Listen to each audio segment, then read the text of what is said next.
wabarakatuh. Selamat pagi pemirsa sekian, kembali lagi bersama saya Yunita Pratama Nengtyas. Sekilas info kembali hadir menjumpai Anda edisi 14 April 2020 yang akan menyajikan berita-berita teraktual, tajam, dan terpercaya.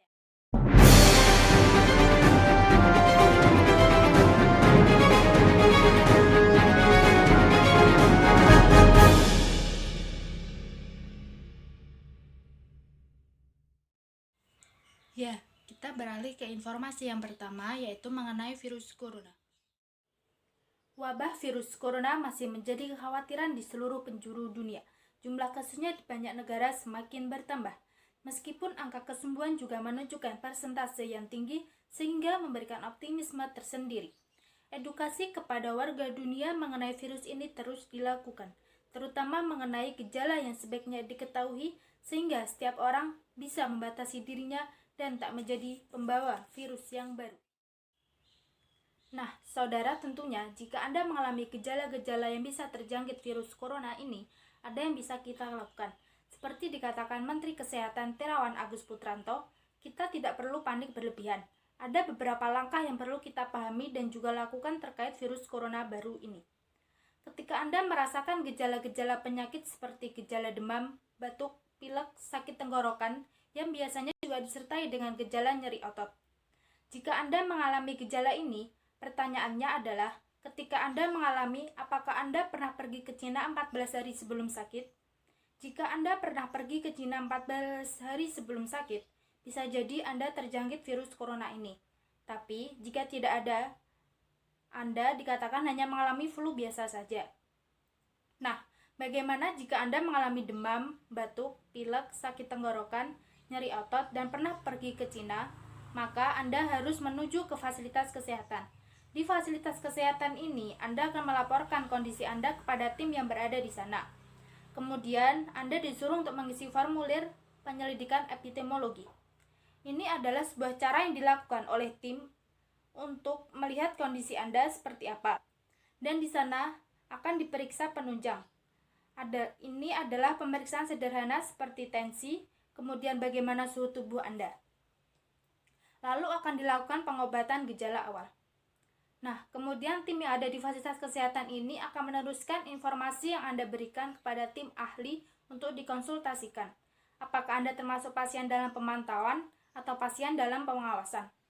Jika dalam pemantauan ini artinya bahwa bisa jadi Anda tidak terjangkit. Tapi jika diduga Anda ini terjangkit virus corona, maka Anda termasuk pasien dalam pengawasan.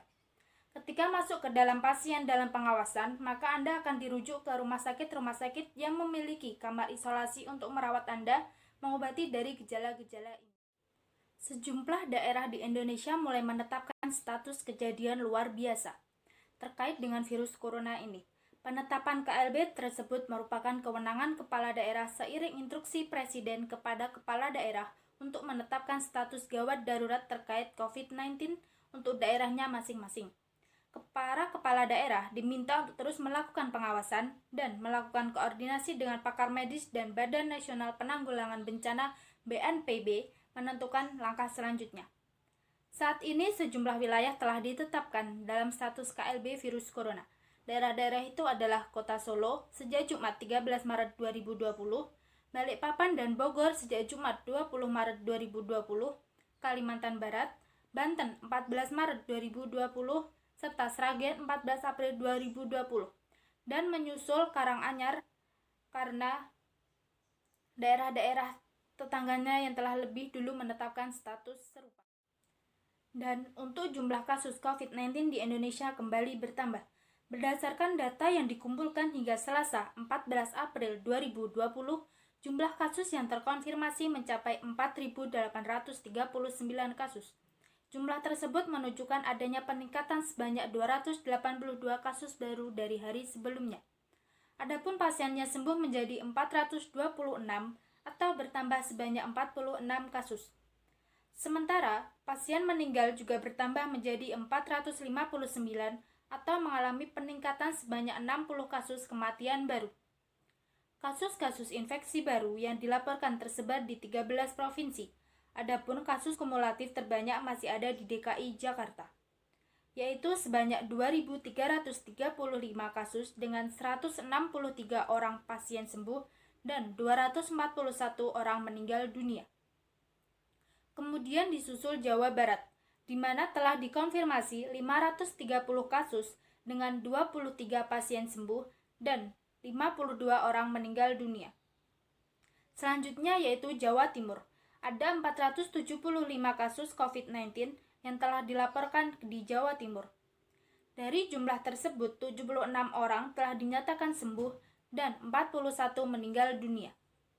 Sementara untuk kasus baru yang diumumkan hari ini, paling banyak dicatatkan di DKI Jakarta dan Jawa Tengah, yaitu sebanyak 130 kasus baru untuk DKI Jakarta dan 75 kasus baru di Jawa Tengah. Wabah virus corona yang menyebabkan penyakit COVID-19 masih terus berlangsung. Bahkan mendekati bulan Ramadan tahun 2020 ini membuat dilema bagi masyarakat dalam memutuskan untuk mudik atau tidak. Mudik adalah tradisi yang dilakukan oleh masyarakat Indonesia saat merayakan Hari Raya Idul Fitri, dengan pulang kampung halaman atau ke daerah asal masing-masing untuk berjumpa dan berkumpul dengan sanak saudara. Namun, pandemi COVID-19 yang proses perluasan penyebaran virus penyebabnya yaitu SARS-CoV-2 sangat mungkin terjadi di kerumunan orang ramai. Maka, pemerintah di sini mengimbau agar masyarakat pada momen kali ini tidak melakukan mudik dan terus menjadi strategi pencegahan lainnya. Sekian berita yang dapat kami sampaikan. Saya Yunita Pratamaningtyas, pamit undur diri. Selamat pagi dan sampai jumpa.